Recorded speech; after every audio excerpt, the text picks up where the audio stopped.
Something was discovered underneath of the pyramids, and it could rewrite history.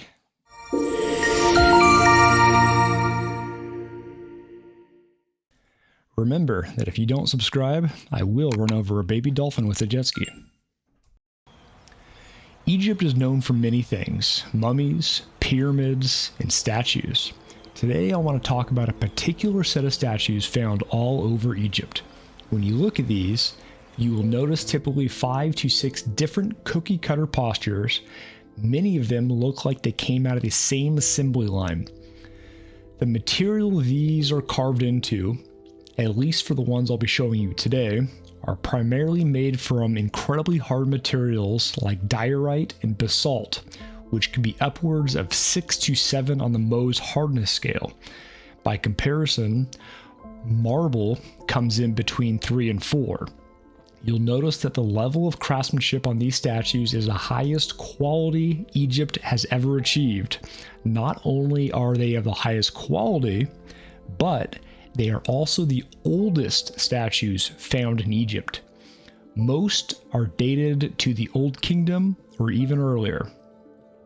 The scale of these single-piece statues varies tremendously, some of which are 40+ feet tall, and we know there are fragments of even larger ones that would have almost rivaled the height of the Statue of Liberty. Here's a great example of what these craftsmen were able to do. You can see the quality of these statues. They were able to carve out collarbones, muscles, kneecaps, tendons, chin bones, ligaments. These are incredibly well-made statues. How do we know who a statue belonged to? Due to what is called a cartouche. A cartouche is essentially a king's bumper sticker they put on the statues to say, "This was me," or "I'm the owner of this statue or this tomb."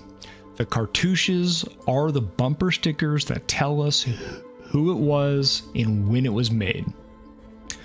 We are going to compare the quality of the statues to the quality of the cartouches. First, the location of the cartouches.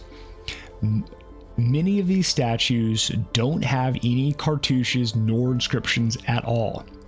Here's a statue with no markings of any kind, no markings on the base, the belt, the shoulder, the chest, the skirt. It's an entirely blank statue. This is the carving of Abu Simbel. While not technically a statue, you can see a cartouche on the right bicep as well as another one in the middle of the chest. This is the Temple of Luxor, and you can see this statue. While the previous one, Abu Simbel, had it on the bicep, this one is located on the right shoulder, on the right delt. Oftentimes, they would put them on the back sides of statues. This one, again, does not appear to have any markings on the statue itself, but there are some along the base. Very commonly, you'll see them on the belt as well as the skirt below. So these cartouches can go horizontal or they can go vertical. Here's another one on the end of an object the statue is holding. And this is a fragment of a massive statue located at Karnak. Here's another Karnak statue where you can see a cartouche located on the belt. The location of the cartouches varies tremendously from statue to statue. There is no consistency, yet these statues, as you can see, are very cookie cutter like, very similar. Again, it almost looks like they came out of a factory. The poses are all identical. The headdresses, the skirts, the belts are all identical, but the cartouches vary wildly in location and size. But most importantly, the quality of the cartouches varies even more. I I want us to pay attention to the level of craftsmanship of the statue, and then we'll look at the level of craftsmanship of the cartouches. Now keep in mind that these statues are made from a tremendously hard material, and yet they rival Michelangelo with their level of craftsmanship. Michelangelo was working with marble, and he had access to iron and steel tools, whereas the Egyptians were a Copper Age civilization and did not have iron nor steel. So they were working with materials that were twice as hard as marble, and their cutting tools were twice as soft as what Michelangelo was working with. Here's another pose, what we'll call an offering pose, and you can see how smooth these statues are. You can see the reflections on the arms and on the chest. Incredibly high quality and smooth finish. The headdress up here has clean ridges, and then compare that level of quality to what we find down here inscribed on the base. If we zoom in, you can see it looks like it was carved out by a fourth grader. Here's another example at the Egyptian Museum, the new museum in Cairo. Another seated statue, and on the top side here, we have a view of the skirt that the king is wearing. This is a pretty rough statue, but you can see this straight, clean edge and these very uniform ridges on the skirt. And below that, you can see the inscriptions made on the sides of this that are chipped and flaking. These lines are not straight. Another beautiful statue here with a very small bumper sticker right on the front of the chair. Big, precise, well-made statue. And then if we zoom in on this cartouche, you can see how jagged and rough it is. It looks like a caveman did this with a chisel. This is another great example of a sphinx.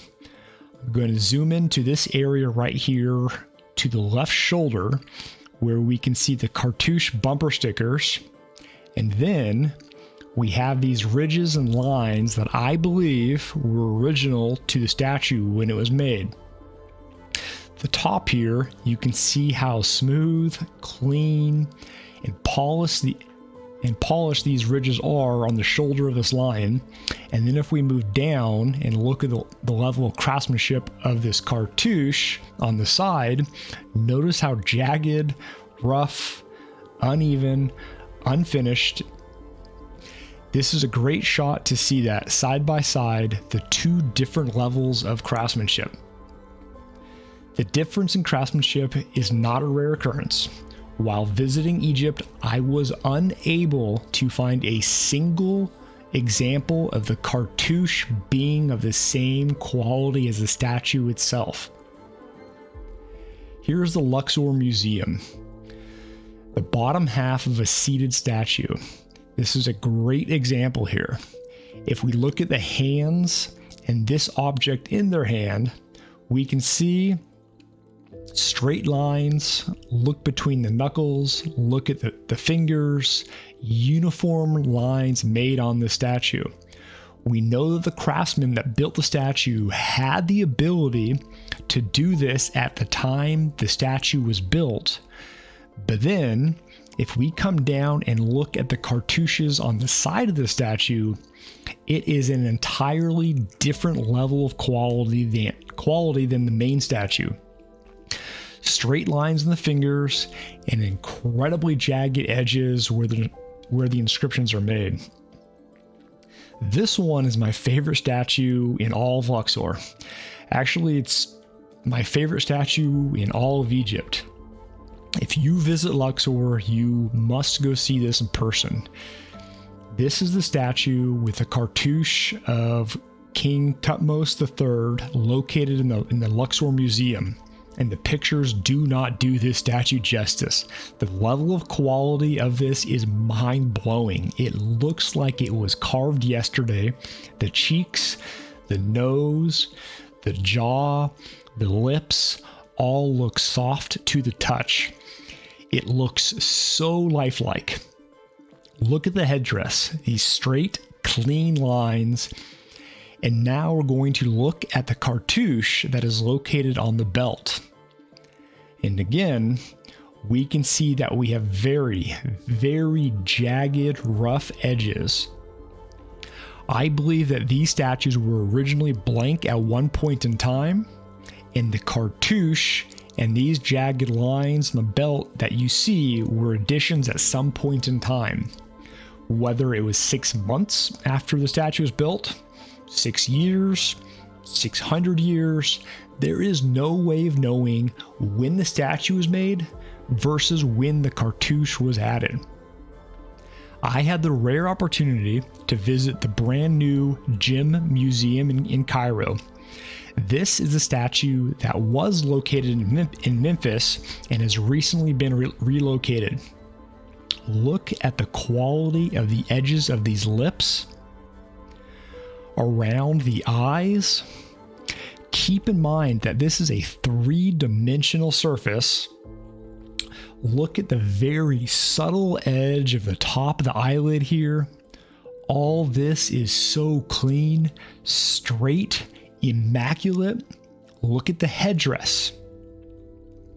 And then if we come down to look at the cartouche that is slapped onto the shoulder of the statue, you can see how incredibly rough that is. We know the builders of the statue had the technology. They had the ability to do straight, clean edges and carvings, but for whatever reason, the cartouches were never able to reproduce the same level of quality. Why is that? I do not know. If you have any theories or thoughts, please drop them in the comments below.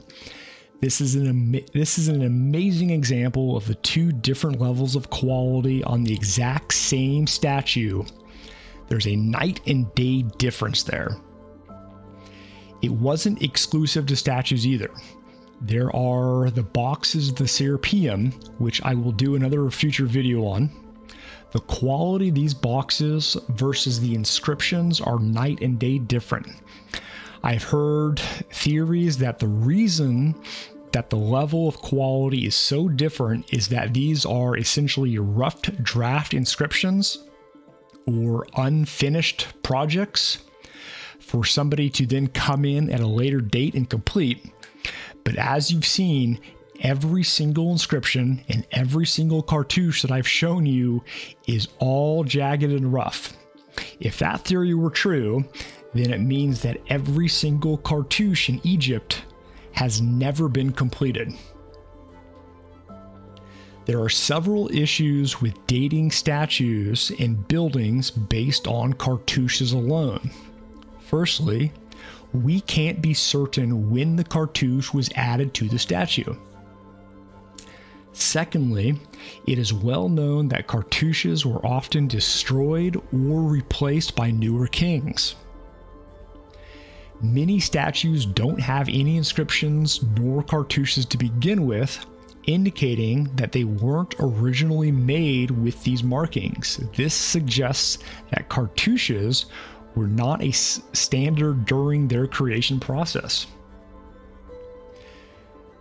This is the Khafre Pyramid, the middle pyramid of the Great Giza complex, right next to its famous brother, the Great Pyramid of Khufu. It's actually the second tallest and second largest of the Egyptian pyramids. The middle pyramid is quite distinctive, as it is the only pyramid of the 3 to retain so many of the smooth casing stones. You can see they cover the upper third portion of the pyramid. For more details about these casing stones and the design of these pyramids, I recommend you head over to the History for Granite channel. I will link their videos below. What's interesting about Khafre's pyramid is that it looks taller than Khufu's, but it's just an illusion because it's sitting on higher ground. It currently stands around 447 feet tall Originally, it was taller, but over time, like many ancient structures, it has lost some of its height. So why is the Pyramid of Khafre called the Pyramid of Khafre if there are no inscriptions nor cartouches anywhere inside or outside of the pyramid? What evidence do we have that it actually belonged to Khafre? In 1860, a discovery was made. Khafre Enthroned, a single piece solid diorite statue, was found under the Valley Temple. And on this statue, there is a single rough cartouche. This is the one piece of physical evidence that connects Khafre to the middle pyramid. But as you can see here, the statue was found in the Valley Temple, almost 2,000 feet away from the pyramid itself. How reliable is cartouche dating? Was Khafre the original owner of the statue? Was the Valley Temple built at the same time as the Middle Pyramid? Do you know of any other evidence linking Khafre to the Middle Pyramid? Thanks for watching, and please let me know in the comments below.